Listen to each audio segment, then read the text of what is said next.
Bonjour everyone, my name is Leah. I am Parisian. I am the mom of 2 girls, a writer, also a model, also an art historian because I did my studies at École du Louvre, which is within the Louvre, and this is my passion number 1. And let's note you are a Parisian who was born in Paris, who has always lived in Paris. 100%. That was actually born in Montmartre, the typical Parisian girl. But you're not wearing a beret. I think only Emily in Paris is wearing a beret right now. Okay. This is not happening anymore. Okay. And we're here to talk about art and fashion. Yes, the link between art and fashion. Okay. I also think that you should present yourself because the people don't know you, Viktoria. Exactly. Oh my God. Maybe I should answer the question. So how about you? Who are you, Viktoria? Well, you guys have asked me to show the face of the Parisian vibe. So actually, I have started the platform. And since all of you have been asking to see more and more of the team, that's exactly what we're trying to see. So be kind as we're trying to get used to being on the camera. So art and fashion. Art and fashion. Autumn and fashion today. More precisely, autumnal art and its influence on fashion.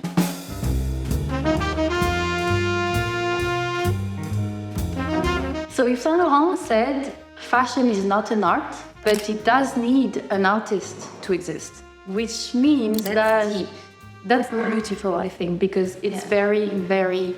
And so humble. It's very humble of him because he says, okay, what I do is not an art, but I am still an artist. And as every artist, he and every designer, I think, takes their inspiration from other arts. And this is precisely what he has done and what has made him famous, because in 1965, when the brand was only 4 years old, he created this collection called Mondrian d'Automne.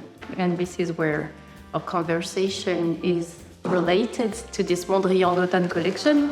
Okay. Because he literally took the paintings of Piet Mondrian and turned them into dresses. And this is how he got famous. We didn't know that, T, did we? Okay, well, thank you for teaching us already something. So we're going to do exactly that today. We are taking the mood board, and our mood board is dominated by autumnal art, by those masterpieces. So we're placing them all together and commenting on the color palette, on the vibe and the moods. We will be talking about 3 main words associated with autumn and trying to actually interpret all of those feelings, all of those color palettes, and all of those masterpieces and create art ourselves. Just looking at art and creating art ourselves. I mean, I'm not trying to compare ourselves to Yves Saint Laurent, but actually the approach is not far. We're creating an autumnal mood board, exactly. I've been a model for luxury brands since I was 20 years old. Let's name them. Let's give them. Don't be shy. So my main clients have been Dior, Chloé, Louis Vuitton, and now I'm mostly working for Hermès today. And I love how they love you for your details, you know, attention to detail. So we've been modeling for them because of your very elegant and signature work. Because of your wonderful feet. Please. And my ears. Yeah, your ears. The ears, the fingers, the toes. Yes. So maybe let's start with what can art in your world and in your eyes, what can we as an audience learn from art when it comes to our autumnal wardrobe, like from your perspective? When I was modeling for Chloé, I could see like these giant mood boards on the wall. Of course, they were pieces of other collections and brands, but they were also on the walls just paintings or sculptures or, you know. Okay, so I'm really excited to actually start. So we are starting with masterpieces. So you've selected 5. Yep. We've added 2. And together, so we are looking at 7 of the paintings and pieces of art which we really like, or which we associate with autumn. So let's start with your selection. So I did select 3 pieces that are the most obvious way of turning autumn into art. So the landscapes of Gustav Klimt, who is very magical. Then we have Claude Monet, who is, of course, more atmospheric. And then I have chosen David Hockney because it's a virtual art and it's more contemporary. So those are 3 different ways of interpreting a paysage in paintings. Then I have chosen Georgia O'Keeffe. She is also very interesting to me because she has been having this habit of collecting little organic things in nature. Like in autumn, she's been collecting leaves. One point in our life, we all did that. When maybe we were children, we took like a very crunchy, red, beautiful autumnal leaf and took it home. And I think this is a very beautiful gesture because it's like she wants to retain the essence of the season. My 5th is my most favorite one. Okay. Is Proserpina by Dante Gabriel Rossetti, who is a pre-Raphaelite painter. And maybe I will tell a little bit more about this specific. You will. Yeah, I will. Keep that little surprise. I will because I really want to. Yeah. Okay. And ourselves, we're adding Egan Schiele and James Tissot. Welcome to our ultimate Parisian autumn mood board. By zooming into our favorite autumnal pieces of art, we wanted to offer you a new elegant twist on how to approach your 2024 looks. Discover the autumnal masterpieces and create your own. Because a timeless wardrobe does not have to be about repeating yourself all over again. It's about being able to reinterpret your classics with a new and freshly found inspiration.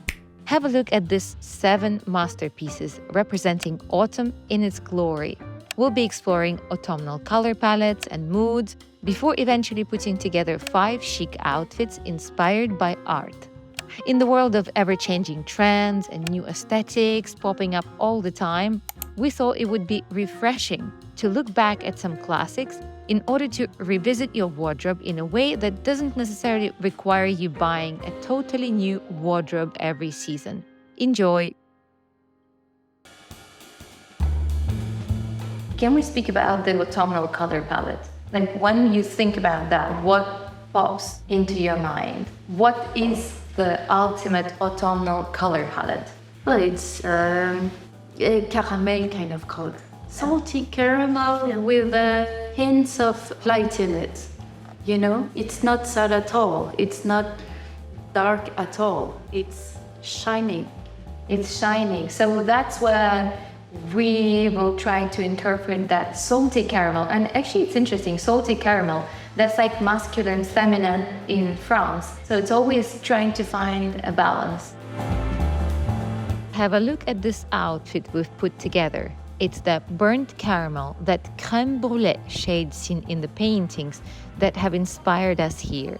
We let the color pop as we pair it with a dark denim on denim base, allowing for the burnt caramel to stand out even more and create a beautiful pairing. Create a feminine touch by pulling your hair back with a delicate bow in a matching material. It's the ambivalence of autumn.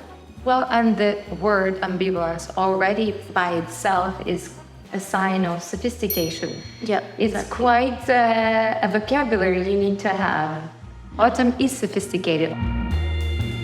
It's that time of the video where you're going to tell us this story of your favorite autumnal piece of art. So that story is the big autumnal drama ultimate story. Why? Because it's a story which has actually created the cycle of the seasons. There was this girl called Proserpina in the Greek and Roman mythology, and one day her uncle Hades took her with him to the underworld, which he ruled. He was the god of the Inferno, and he married her by force. So the mom of the girl, Proserpina, she was the goddess of agriculture and fertility. She went to her brother, Hades, and she made a deal with him. And she said, okay, so we're going to split the year in half. For 6 months you have her, and for 6 months I get to bring her back to life with me. Hades shake the hand, they say okay. So the mother, being the goddess of agriculture, fertility, starts to cry in autumn, and therefore, the leaves start to fall, the fruits start to rot, and that's as the sign of her sadness. Exactly. We have the autumn, and then we have despair, which we have the depression. And then after the depression of winter, her daughter comes back to the earth, and that's where everything starts to bloom again, and that's where you have spring and summer. Did I get that right? Exactly, and nature begins to glow again when the mother and daughter are finally reunited. So can we talk about maybe the 3 words which you associate with autumn? First of all, nostalgia. Agreed. Nostalgia, melancholy, the idea of things that you have to let go of, ambivalence. Okay. Because we have nostalgia, but we also have the promise of something, a new beginning. You have the reds, the flamboyance of it, the cognac colors, chestnut. Everything is glowy in a way. It says, okay, winter is coming and everything is about to die, but that's the promise of rebirth. We also refer to autumn as the second beginning of the year. It's New Year. It's the new year. It's the new year. The first day of January, for me, nothing happens. It's because when you're a kid, you go back to school. When you're working, you go back to work, and this is so exciting, and you buy notebooks and new pens, and for me this is my favorite thing to do. Well, you are buying or rethinking your wardrobe as well, coming back to fashion. Of course, and sometimes you go home after that long summer and you're like, okay, I've seen all those clothes before. It's time for me to change, to be maybe somebody different. I would say spring is about childhood, summer is youth, and autumn is maturity. This is just extremely poetic. That's why when we think about autumn, we just one of our keywords for autumn is autumn being so poetic. We only have to zoom into James Tissett's holiday scene of an autumn afternoon to see the elegance of the season. It features ladies at leisure, lounging by a pool, sipping away an afternoon tea, hinting to the warm air of autumn that allows us to enjoy the outside setting through the subtle addition of layering. A jacket inspired by season's multitude of textures and colors, elongated skirts which allow us to still show some skin while we begin to cover up. Autumn embodies refinement, offering us a sophisticated and feminine season ahead. When putting together this outfit, we were inspired by the accumulation of scattered leaves and their changing colors, reflected in this classic houndstooth pattern of the fabric. The addition of a red bag brings a vibrant touch, while the elongated skirt silhouette adds femininity and sophistication. The sophistication that somehow autumn brings with it, sophistication of the color palette, and you've been referring to the cognacs and those tones of greens. They're very demure colors, as I would say. Can you say that it's the most chic season of the year? By far, because I can be more attentive with more delight to my looks, and it doesn't take much effort because it's all very minimal. You just have a few pieces that you put together and there it is, So it is very creative. It is a very creative season, would you say? It is creative and it is also classic at the same time. With this minimal outfit, we're stripping things down to quality essentials, an outfit which very well could have come straight from Carolyn Bessette Kennedy's 90s wardrobe. Its sophistication lies in understated accessories such as this elegant gold buckle, reminiscent of the golden autumn, barely visible, yet a chic detail for those with an eye for it. Slim trench silhouette and perfectly tailored trousers with a twist of yet another print. This time through shoes, which could remind us of the bare trees in one of Egon Schiller's paintings. So somehow, we are always circling back to food in France. So everything is a caramel. Yeah. So we have cognac, we have baguette, we have Definitely baguette. We have chocolate, like dark chocolate. we have hot chocolate, and that's actually one of the favorite colors I'm spoiling. Is there any more food? Yes, I want to say marron. How is marron? Like chestnut. Chestnut. Love chestnut. Chestnut is what you find in every park in France in autumn, and you buy in a little cornet and you eat it, like very warm. And the color of the chestnut, the brown. It is that chestnut color. It is Yes. that chestnut. Yeah. So everything is around food, about one way or the other. it is. Okay. Let's talk about the stripped-down, slimmer autumnal fit in dark chocolate tones of our next outfit, inspired by the fragility of Egon Schiller's trees in their bare autumnal state and his minimal color palette. Schiller was known for his melancholic attitude towards the colder months of autumn, repetitively depicting leafless trees. But with this sadness, there's also an evoked sense of beauty in his work, capturing the transitional and inevitable changes within nature. In this next outfit, we are honing in on his feminine silhouette, showing the forms of the female body through a pair of everyday tapered and washed-out jeans, reminding us of the season's wear.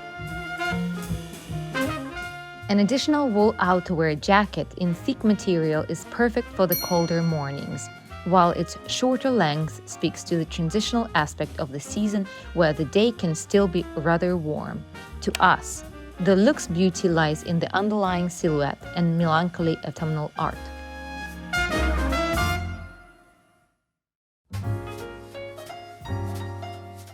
The art of layering. It's about understanding the textures, the materials, and their thicknesses, styling them together, creating coherent color palette which all tie in playfully with one another for a fuller and dimensional look that can adjust to the changing weather. The complexity of the seasonal choices might be overwhelming when searching for a perfect balance. You may even start thinking you need a fashion degree. Arguably, that is why French are so loyal to their classics, with mothers passing on their investment pieces, quality essentials, and generational experimentation to finally achieve an executed seasonal outfit. Nostalgia is in the air. The color palette of this look is different.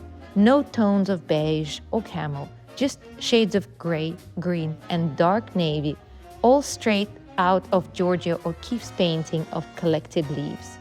We started with a relaxed trouser with tailoring language in a woolen fabric, with a trench whose undertones of olive set a casual mood for strolling through Jardin de Tuileries.